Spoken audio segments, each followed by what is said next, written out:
दोस्तों शुरू करने से पहले डिस्क्लेमर कि वीडियो सिर्फ और सिर्फ एजुकेशनल पर्पस के लिए है, इन्वेस्टमेंट एडवाइस नहीं है। तो वीडियो को देखकर आप सीख सकते हो और इन्फॉर्मेशन को ले सकते हो। और इससे पहले वाले दो वीडियोस आप जरूर से देख लेना। फर्स्ट वीडियो में हमने वॉर की सिचुएशन को डिटेल में डिस्कस किया है, साथ में बाजार का क्या इशारा है, क्रूड ऑयल के प्राइस में कितना उबाल है, क्या प्रॉब्लम हो सकती है क्रूड ऑयल के बढ़ने से, हॉर्मुज का रास्ता कितना इंपॉर्टेंट है, सब कुछ हमने यहाँ पे कवर किया है। साथ में इस वीडियो के अंदर जो पिछला वीडियो मैंने आपको दिया है उसमें मैंने आपको बताने की कोशिश की है कि ब्लैक मंडे को आपको किस तरह से देखना है। कंप्लीट स्ट्रैटेजी मैंने आपको दी है कि रशिया यूक्रेन वॉर जब हुई थी, क्रूड ऑयल के प्राइसेस ऊपर गए थे, तो स्टॉक मार्केट कितना नीचे ओपन हुआ था और उसके बाद में और कितनी बड़ी गिरावट के साथ में बंद हुआ था, रिकवरी में कितना टाइम लगा, कौन से स्टॉक चले कौन से स्टॉक गिरे, सब कुछ डिटेल में डिस्कस किया है कि कौन से स्टॉक्स में मौका है और कहाँ पे धोखा है। तो आप इसको भी जरूर से चेक कर लेना। उसी तरह से दोस्तों अपन बात करते हैं सेफ हेवन एसेट के ऊपर, जो कि है गोल्ड। जब भी वॉर होती है या इस तरह की प्रॉब्लम आती है तो लोग रश करते हैं गोल्ड को खरीदने में और गोल्ड के प्राइसेस ऊपर जाते हैं। अब इन्वेस्टर क्या कर सकते हैं जिसके पास में गोल्ड नहीं है, सिल्वर नहीं है, क्या वो कल खरीद सकते हैं या फिर नहीं? और भी बहुत डिटेल में आपको दूंगा, क्योंकि एक सबसे बड़ा क्वेश्चन ये आता है जो हम देखते हैं ना, लॉन्ग टर्म का चार्ट सोने चांदी का। उसके अंदर सोना इस तरह से चल रहा है, फिर एकदम से तेजी आई, फिर सोना क्रैश, फिर 10 साल तक नहीं चला, 20 साल तक नहीं चला, फिर एक बहुत बड़ी तेजी आई। तो क्वेश्चन ये बनता है कि ये जो बड़ी बड़ी गिरावटें हुई है, इसके पीछे का कारण क्या था? ये यूट्यूब पर आपको दिखेगा नहीं, ये वीडियो ज़्यादातर डिटेल आपके साथ में शेयर की जाती है करंटली, लेकिन मैं आपको हिस्ट्री का डेटा दिखाऊंगा 100 साल पुराना, कि कैसे कैसे ये सब चीज़ें प्ले हुई और क्यों सोना चला, क्यों सोना गिरा, आज की डेट में क्या सिचुएशन है सोने चांदी की कि कल हम खरीद लें और उसके बाद में सोना चांदी बाद में इतना गिर जाए कि 10 साल तक नहीं चले। वैसा होगा या नहीं होगा उसके ऊपर बातचीत होगी डिटेल में। तो फर्स्ट अपन देखते हैं कि कल की ओपनिंग कैसी हो सकती है। 24 फरवरी 2022 को Russia Ukraine war begin start हुआ था और उसके अंदर सोने ने कैसे परफॉर्म किया, यही सिचुएशन मैंने आपको पिछले वीडियो में निफ्टी की बताई थी, ओपनिंग क्लोजिंग। अब हम सोने को देखते हैं, एमसीएक्स को देखते हैं। सोना मोर देन 2.5% या 2.25% ऊपर चला गया था। इंडियन करेंसी के हिसाब से 51,000 मार्क यानी एमसीएक्स का प्राइस है। अगर मैं स्पॉट की बात करूं तो स्पॉट में आप देख सकते हैं 3.31% की तेजी बनी। इंटरनेशनल मार्केट की बात करें, जो अपन स्पॉट देखते हैं जो अभी के समय $5,000 के आसपास है, वो उस समय $1,970 के आसपास था और कितना तेज हुआ था, 2% के साथ में तेजी दिखाई दी थी। उसके बाद में आपने देखा ग्रेजुअली अच्छी तेजी बनी। सो अगर ये चीज वापस से प्ले होती है तो गोल्ड एंड सिल्वर में मोटा पैसा बन सकता है। अगर मैं सिल्वर की बात करूं ओपनिंग की, तो ओपनिंग कुछ खास नहीं थी, 1.3 टू 2% के आसपास की एमसीएक्स की ओपनिंग थी। स्पॉट की बात करें तो स्पॉट 2% की ऊंचाई को छू चुका था इंट्राडे के अंदर और उसके बाद में आप देख सकते हैं $25 पर आउंस था, लेकिन अभी के समय काफ़ी महंगा हो चुका है। आई थिंक $93 हो चुका है। सिल्वर ने भी वहाँ से काफ़ी अच्छा परफॉर्म किया, गोल्ड ने भी वहाँ से काफ़ी अच्छा परफॉर्म किया। तो जिन भी इन्वेस्टर्स ने इस 1-2% की तेजी को देखकर लिया था, हिस्ट्री में उनके पैसे बने हैं। क्वेश्चन मार्क कि आगे भी पैसे बनेंगे या फिर नहीं। फर्स्ट दोस्तों एक बहुत ही इंटरेस्टिंग स्टडी करते हैं, बहुत मजा आएगा आपको ये देख के और सीखने में भी काफ़ी अच्छा लगेगा। देखो गोल्ड एंड सिल्वर में वैसे भी जो अभी क्रैश हुआ था उसके अंदर काफ़ी इन्वेस्टर्स ने बाइंग की है, क्योंकि पता है, देखो अपन बातचीत कर ही रहे कि 3 साल 29 तक ये जो ट्रम्प है ना, ये कुछ बवाल मचाएगा और इसमें सोना चांदी ही संभालेगा। इनमें क्या होता है, ये जो साइकिल्स होती है ना सोने चांदी की, ये मैक्रो होती है, माइक्रो नहीं होती है। अब 100 साल नहीं, ये तो देखो कितना पुराना डेटा है, 1960 से लेकर 2025 का जो डेटा है उसको स्टडी करेंगे। यहाँ पे नहीं है ऐसा कि बस मैं आपको चार्ट दिखा दूंगा, बहुत चीजें अपन यहाँ पे देखने वाले हैं। जो तेजी बनती है वो मैक्रो बनती है। इसका मतलब क्या है कि जब ये गिरेगा ना तो कुछ साल तक नीचे जाएगा और जब चलेगा ना तो कुछ साल तक ऊपर ही जाएगा। तो अभी अपन मैक्रो साइकिल में है। तो गोल्ड की साइकिल यहाँ पे खत्म हुई नहीं है। अगर मैंने आपको पिछली तेजी का देखो, ये कंप्लीट डेटा नहीं है, यहाँ से तो सोना चांदी दोनों ऊपर जा चुके हैं। पिछली स्टडी के अंदर मैंने आपको एक चार्ट बताया था जिसमें अपन ने देखा था कि सोने को अभी भी गैप है ऊपर जाने के लिए। वो गैप मैक्रो साइकिल का है। अब देखो यहाँ पे आप देखोगे ना तो 1960 से लेकर 70 तक गोल्ड सिल्वर अच्छा कर रहे थे, 80 तक बहुत तूफान मच गया। उसके बाद में 80 90 2000 यानी 20 साल नहीं चला सोना चांदी। क्या वापस से भी ऐसा होगा? ये जो स्पाइक अभी हम देख रहे हैं, क्या 20 साल आगे सोना चांदी नहीं चलेगा? यही क्वेश्चन है जिसका आंसर अपन यहाँ पे तलाशेंगे।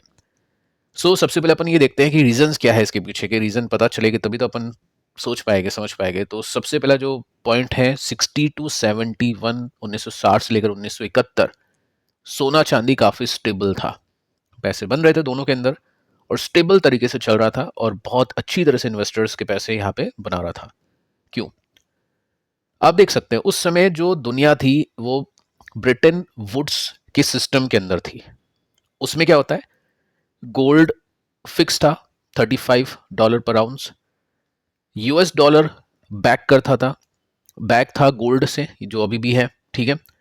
सरकार कंट्रोल कर रही थी सोने के प्राइसेस को जो अभी भी है।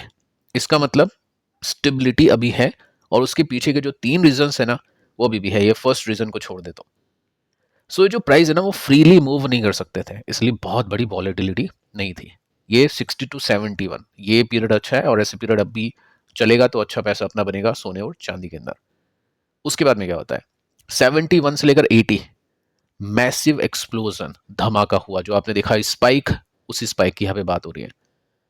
हुआ क्या था, रिचर्ड निक्सन उस समय प्रेसिडेंट थे और गोल्ड के अंदर काफी सारी चीजें चेंज उन्होंने की थी और उस चेंज को बोलते हैं निक्सन शॉक।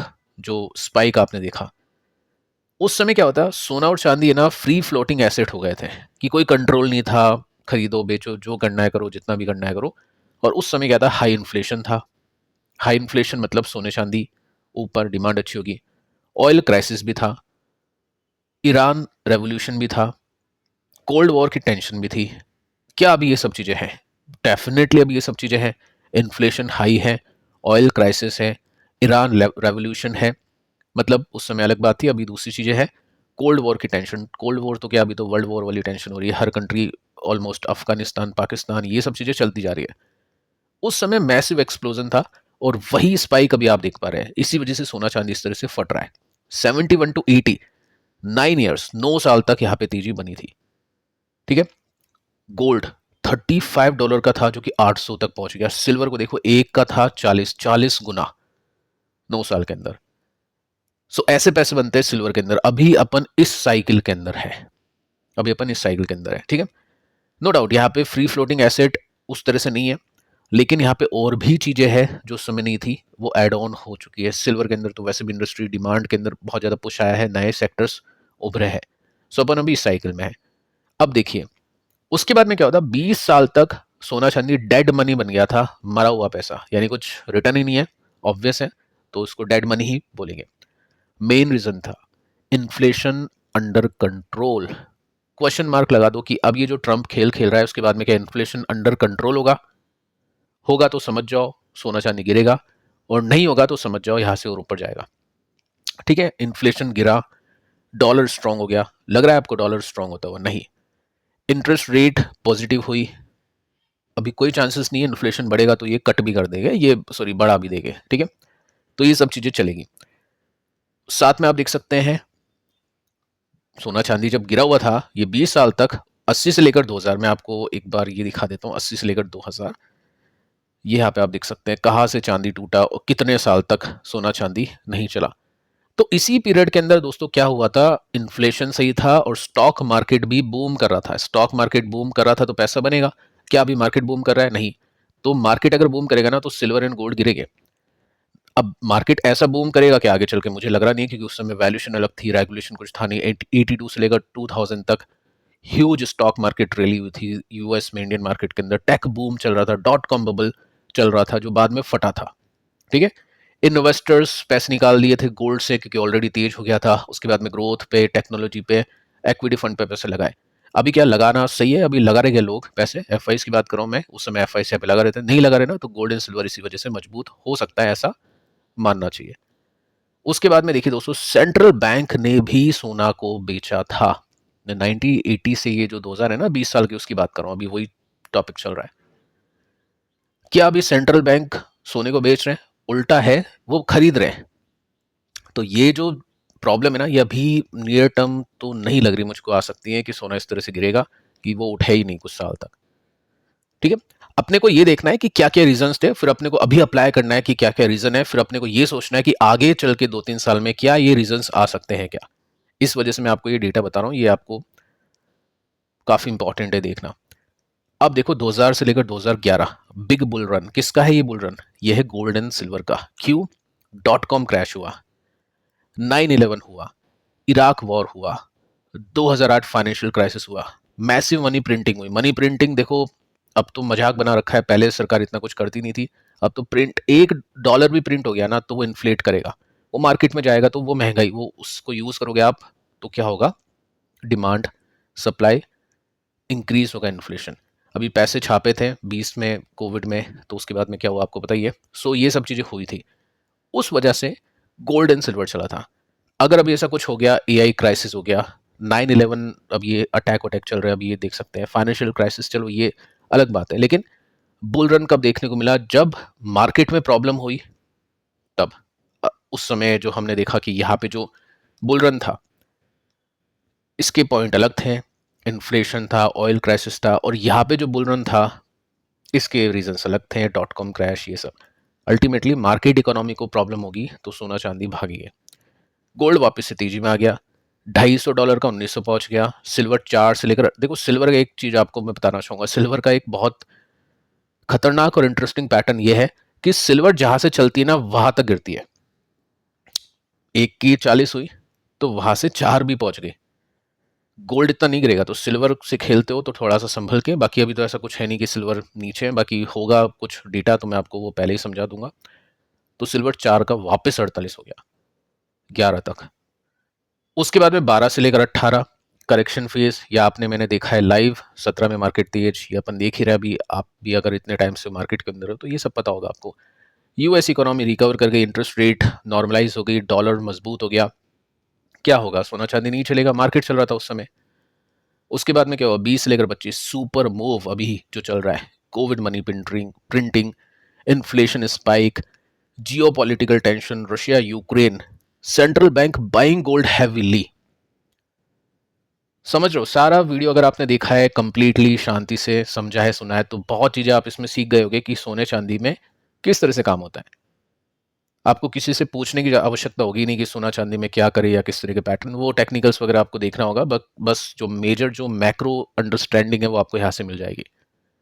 सोने ने नई हाई लगा दी 3000 प्लस, सिल्वर भी बढ़ा, लेकिन उस समय 2011 के पीक से नीचे था, क्योंकि पीक ऐसे बनाता है तो उसको वो पार करने में पसीने छूट जाते हैं, सिल्वर की बात करो। लेकिन जब उसको पार करेगा तो नया पीक बनाएगा, जो कि बना चुका है 25 तक, ठीक है। सो ये है। अब देखिए दोस्तों, 26 को हम देखते हैं कि अभी हम कहां पे है इस साइकिल के अंदर। Right now central bank buy कर रहा है record gold, which is good for gold price. सरकारी जो डेट है, जो ग्लोबल कर्जा है, वो ऑल टाइम हाई पे है। यूएस का कर्जा आप देख लो, कहां से डॉलर स्ट्रांग होगा, डॉलर की जो डोमिनेंस है वो स्टार्टिंग, मतलब वो कम हो चुकी है, क्वेश्चन आ गया उसके ऊपर। जियो पॉलिटिकल टेंशन अभी है, इन्फ्लेशन भी है, तो अल्टीमेटली ये जो एनवायरनमेंट है बहुत डिफरेंट है 82 टू 2000, यानी जो बहुत लंबे समय तक गोल्ड नहीं चला था उससे बहुत डिफरेंट है। तो उस समय की जो गिरावट थी वैसी गिरावट अभी नहीं है, और आगे चल के देखने को भी नहीं मिल रही है। वही बात है, देखो शॉर्ट में अगर मैं आपको बताऊं, जब तक ट्रम्प है ना, जब तक समझ जाओ वो करेगा ये सब हरकतें, तो उस समय मार्केट को कुछ ना कुछ डैमेज मिलने ही वाला है, तो उस वजह से यहाँ पे तेजी आएगी। गोल्ड एंड सिल्वर, अगेन मैं बताना चाहूंगा कि ऐसा नहीं है कि गोल्ड एंड सिल्वर खरीद लो तो इक्विटी से ज़्यादा उसको भर लो। गोल्ड एंड सिल्वर क्या करता है, अगर आपका पोर्टफोलियो 50 लाख नीचे जाना होगा तो गोल्ड एंड सिल्वर की वजह से वो 35 लाख ही नीचे जाएगा, 15 लाख आप बचा लोगे। और जो 15 लाख आपके ऊपर गए वो 20-25 भी बनेंगे, उस पैसे को फिर आप नीचे इक्विटी में डाल सकते हो। गोल्ड एंड सिल्वर ये काम करता है, हेजिंग का काम करता है। और गोल्ड एंड सिल्वर के अंदर ये आप निफ्टी से कंपेयर करो, अगर आपके पास में अच्छे स्टॉक्स हैं तो गोल्ड एंड सिल्वर को डेफिनेटली बीट करेंगे। अच्छे फंड्स अगर आपके पास में है, स्मॉल कैप इंडेक्स भी है, तो वो गोल्ड को लॉन्ग टर्म में बीट करेगा ही करेगा। तो अल्टीमेटली इक्विटी मैक्सिमम होनी चाहिए, 70% इक्विटी, 30% गोल्ड। बहुत ज़्यादा गोल्ड है 30% भी, लेकिन स्टार्टिंग करनी चाहिए 5% से, उसको बढ़ा के 15% से। अगर आप बहुत ज़्यादा वॉलेटिलिटी नहीं चाहते हो, डिफेंसिव खेलना चाहते हो, तो गोल्ड बढ़ सकता है, बट 30 से ज़्यादा तो गोल्ड रखना बेकार है। लेकिन हाँ, गोल्ड होगा पोर्टफोलियो में तो आपकी हेजिंग होगी, आपका नुकसान कम होगा। और गोल्ड की सिचुएशन में ट्रेडिंग भी आती है, ट्रेडिंग ईटीएफ सिल्वर वगैरह में होती है, तो वो चीज़ मैं आपको बता चुका हूँ कि साइकिल अभी अपनी काफ़ी स्ट्रांग है, और उस हिसाब से गोल्ड एंड सिल्वर यहाँ से और अच्छा परफॉर्म कर सकता है, क्योंकि अभी प्रॉब्लम होगी तो पैसा यहीं पे बनेगा, तो काफ़ी लोग यहाँ पे शिफ्ट होने वाले हैं। ठीक है, बाकी मैं आपको डिटेल दे चुका हूँ। अगर आपके मन में डर हो कि यार ये 20 साल तक नहीं चला, मैं आपको टॉप पे खरीद लिया, तो वो आपका जो डर है वो मैंने आई थिंक सॉल्व कर दिया है ये प्रीवियस डेटा दिखा के। सो गोल्ड 2% के साथ में तेज था, ये 6% के साथ में तेज था। डेटा हमने देखा रशिया यूक्रेन के अंदर दोनों 2-2% के साथ में चले थे। क्वेश्चन मार्क, आप कितना एक्सपेक्ट कर रहे हो कि कल कितनी तेजी आएगी इनमें? निफ्टी की तेजी मंदी, ऑब्वियसली मंदी होगी, तेजी नहीं होगी, वो मैंने आपको पिछले वीडियो में बता दिया कि कितनी पॉसिबिलिटी है। अब देखिए गोल्ड में अगर यहाँ से ऑल टाइम हाई लग गया तो 12% का गैप है। वही बता चुका हूँ, देखो कल लोग बाय कर लेंगे क्योंकि जो ट्रेडर है वो समझदार है कि अभी ये साइकिल लंबी चली तो पैसा बनेगा, चाहे वो गोल्ड 2% ऊपर हो, 5% हो, 10% हो, लोग खरीदने वाले हैं कल। सिल्वर की बात करें तो सिल्वर के अंदर भी यही है, क्योंकि यहाँ से ब्रेकआउट कर देगा तो वो टेक्निकली भी काफ़ी इंडिकेशन मिल चुका है। बाकी जो लोग वेट एंड वॉच करे वो कर सकते हैं डेफिनेटली। बाकी ये पैटर्न अभी इसमें 42% का गैप इसमें देखने को मिल जाता है। तो फिलहाल दोस्तों इस वीडियो में इतना ही। पिछले दोनों वीडियोस पे आप जरूर से देख लेना। मिलते हैं कल, तब तक के लिए शुभ रात्रि।